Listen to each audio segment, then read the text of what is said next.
This happened at the time wherein the world wasn't sure about what's going to happen in the future. So when Paul pitched it to me, we were at a point in our lives wherein we weren't sure about what's going to happen the next day or what would happen to us as humans. So I kind of related to the character in such a way that I saw myself in Paco, diba? Paco. Just by looking at Paul, not to give away too much, because I don't want to say that he wrote this film thinking that he wants this to be an homage to his 40-year-old self, but this is a reflection of a person's character, of the things that we want to deal with, that we want to face head on. So I was just a mirror to the kind of character that Paul wrote, and yeah, I understood it in that way. As Paula, interchangeable, depending on how you would like. With her, it's almost so simple that she comes in as the actress playing the roles in Paco's films. No, pero at the same time, she also has her own personal problems. She has these conversations in her phone calls that you're not really sure who she's talking to, who she's texting with, right? So it gives you glimpses into that. Sorry, can you repeat again? Na-lost ako sa sarili ko. How did you understand your How do I understand my character? So with me, my understanding of Paula is, she's a very open person when it comes to exploring in the industry. She wants to be able to join or to be a part of something that is not just going to be a professional project, but at the same time, supporting someone that she loves, Paco. So for me, it was just so easy to understand because I think ganun ako as an actress. I want to do new things. I want to explore new roles. I want to join projects that might be difficult and I'm not sure if I can actually portray it. Yeah, it is. Too much fun. Hope you enjoy. Yeah. Congrats. Close in yung pandemic, so we couldn't wait to get out. Yeah. Todo. Todo ba? Okay, thank you guys. Good Thank you. Ako na muna. Mas alam mo, pinanood mo ng daya eh. I kinda wanna ask you guys, but of course, kami nandito sa harap. If there's a message, I guess, it's, for you to ask yourself. It's not abnormal to be talking to yourself. It's not abnormal to acknowledge and just, question your thoughts, your, the things that run in your head.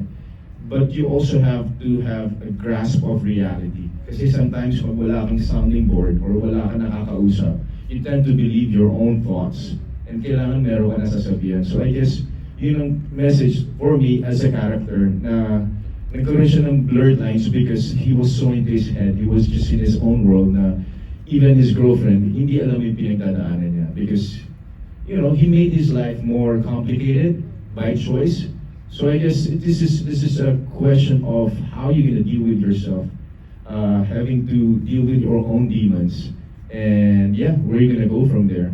Yun yung message ng film, you're gonna go this way or that way. So it's for me reflective siya. You have to really dig deep into yourself. It's also yung pinagdaanan ko siya, is already almost past his prime. So medyo may edad na siya, so he's gone through a lot.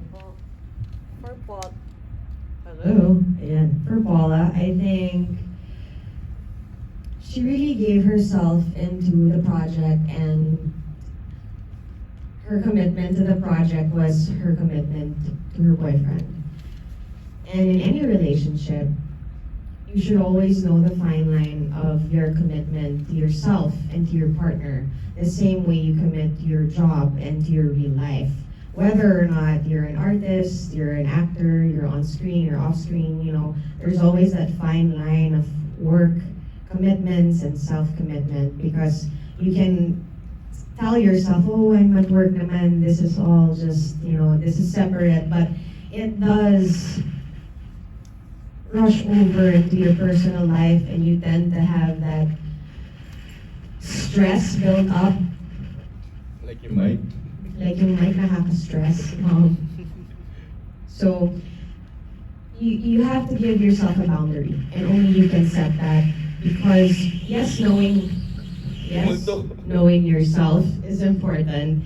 And sometimes you can know yourself so much that you feel like, hindi, kaya ko to, I can push myself, I can handle this. But at the same time, you know, when you're tackling new waters that you're not sure of or you're not aware of the geography, you can easily drown and not have the help that he was saying, you know. So talk to yourself, self-talk, and also look for the people that can support you.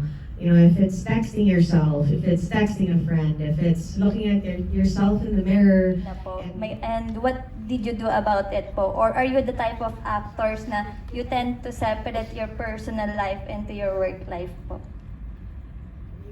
I don't know. I have so much to say. It's just that I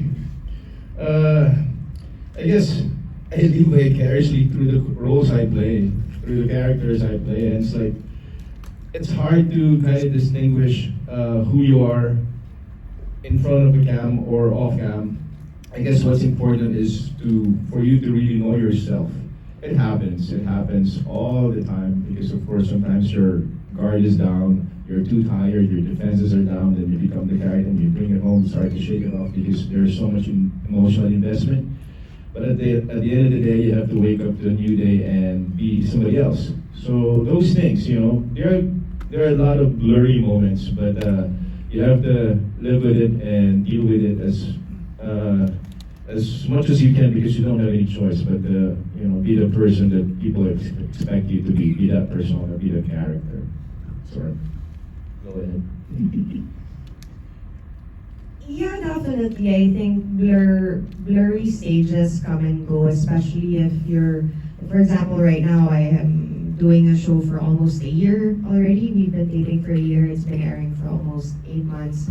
And I can easily separate that role, even if we've been doing it for a year already, because I know, well, number one, I'm not married, I don't have children, so those are easily distinguished from my life and my role's life. But you know, there's the feelings and the emotions that what he was referring to, the investment that you do as a character, that sometimes it's hard to shake off because your body doesn't know that it's not real.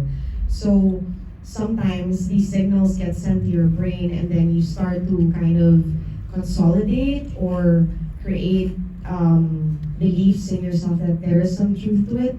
Maybe di mo kaaway yung actor playing the contributor role, but for some reason you start feeling annoyed at her, frustrated, but she's not done anything wrong to you in person. And that's because of those emotional investments that you've chosen to put into your scenes, into your character, that creates that blurred line in your mind and in your brain. It's like a science that just happens, and you have to consciously say, stop, and put yourself into a mini therapy session and say, hang on, it's not you. Hey, let it go. She's not your kaaway in real life. That's why it was easy for us to do the film. Yeah. Yes.